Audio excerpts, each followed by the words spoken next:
Welcome to Design Guy. Glad you're here. Ready to see how easy it is to create stunning AI images in Canva? Click the Create button to start a new project. Choose the Custom Size option. Set the width to 200 pixels and the height to 200 pixels.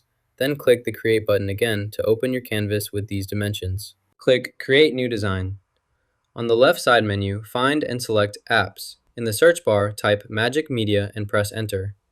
This will help you quickly locate the Magic Media app to use within your new design. Click this item to select it. This action highlights your choice and allows you to continue with the next steps in the process. Make sure you've chosen the correct option before proceeding further. Enter your desired text into the search box. For example, add a colorful visual effect. Select the item you want to work with by clicking on it.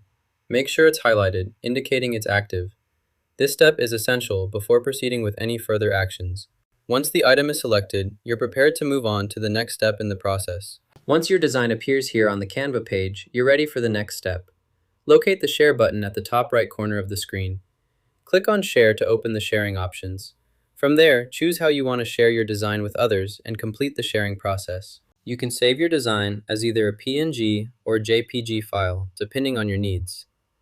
Use the PNG or JPG option for digital use, or select the print option if you need a high-quality file for printing. You just learned how to use Canva's AI image generator. If you found this helpful, hit like and subscribe for more easy design tips.